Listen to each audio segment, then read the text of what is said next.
سلام.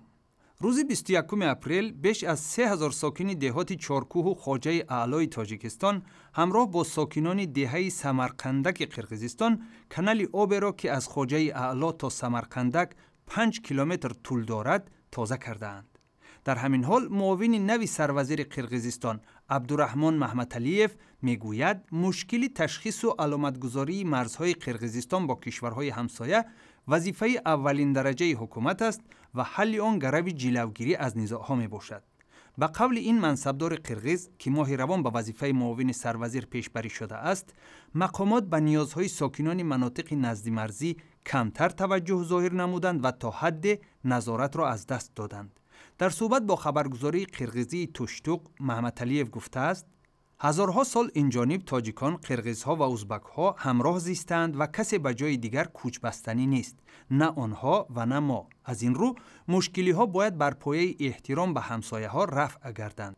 به قول معاون سروزیر قرقیزستان، تبادل زمین میان تاجیکستان و قرقیزستان فقط با رضایت مردم محلی و پارلمانت ها و حکومت های دو کشور به عمل آمده می تواند. روز دوشنبه 21 اپریل دادگاه اقتصادی شهر ترسونزاده بحث صاحبان بازار محلی سخاوت با اگنتی مبارزه با کروپسیا را به نفع نهاد دولتی حل نمود. همین طور دادگاه دعوای اگنتی مبارزه با کروپسیا را قبول نمود که بازار مذکور غیر قانونی خصوصی شده بود و آن را باید به دولت برگردانند. صاحب ملک سخاوت مستوره رحمت الله و همسر محیدین کبیری رئیس حزب نهضت اسلامی تاجیکستان به حساب می رود. روز جمعه در صحبت با خبرنگاران کبیری اظهار امید کرده بود که دولت خسارات آنها را جبران خواهد کرد. از خبرنگاری بخش تاجیکی رادیوی آزادی در شهر دوشنبه عبدالله اشوروف که این پرونده را پیگیری میکند میپرسم آیا دادگاه ترسونزاده درباره جبران مالی صاحبکاران بازار چیزی گفته است؟ در آغاز این مرافعه دادگاهی آژانسی مبارزه با کروپسیای تاجیکستان از دادگاه شهری ترسونزاده درخواست کرده بود که به محیدین کبیری مالک کنونی بازار سخاوت شهر ترسونزاده جبران پولی پرداخت شود، اما در میانه‌های این مرافعه دادگاهی آژانسی از این قسمت دعوایش گذشت و همچنین دادگاه موضوع پرداخت جبران پولی به همسر محیدین کبیری را کاملا بررسی نکرد. عبدالله، تاجران سخاوت که بیش از 600 نفر هستند امید دارند که با تغییر صاحب بازار فعالیت آنها منع نخواهد شد.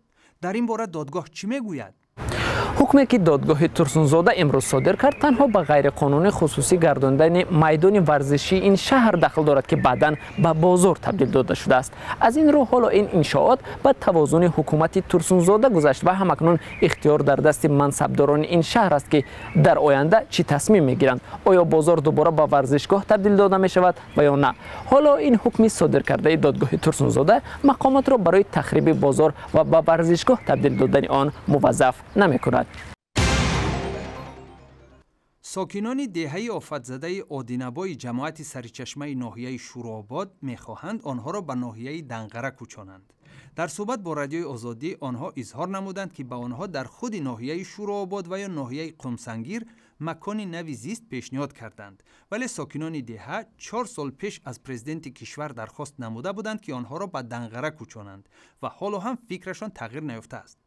خبرنگاری رادیوی آزادی محمود جان رحمتوف در شفاخانه با میجگانه شاهجانوی 30 ساله که در سیل و یرچ فاجعه بار شب 12 به 13 اپریل با دخترچه‌اش جان به سلامت برده است هم صحبت شد.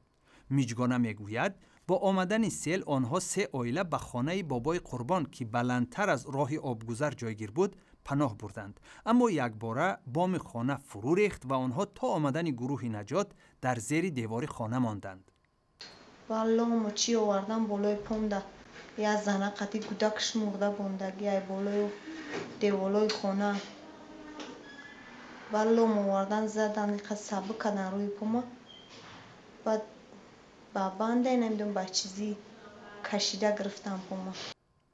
سیل و یرچ اخیر حیات 13 ساکن دهه آدینبای را از بین برد. عموماً بر اثر آفت‌های طبیعی در 3 ناحیه ولایت ختلان 427 خانواده و در مجموع بیش از 2,500 نفر آسیب دیدند. روز شنبه بخشیده بر روز پایتخت نخستین بار حولی رو به بهترین پایتخت سعیده خلیلова از دست رئیس شهر دوشنبه تلویزر و راهخط به آسایشگاه خواجه آبیگرم را دریافت کرد. در این روز همچنین بار اول 3 ناظر بهترین منطقوی میلیسا را اعلان کردند و به هر یکی آنها برای خدمتشان در تأمین امنیت مردم متناسباً از 10 تا 15 هزار سومانی هدیه دادند. مثل آن در مراسم تجلیل 90 سالگی شهر دوشنبه بهترین مکتب، آموزگار و مربیه و حتی صنف و والدین سال نیز صاحب جایزه و هدیه پولی شدند. برای دریافت تفصیلات بیشتر سر بزنید به سامانه بخش تاجیکی رادیوی آزادی و یا صحیفه های ما در شبکه‌های اجتماعی توییتر، یوتیوب، فیسبوک، ادناکلاسنیکی و یا تلفن همراه خود.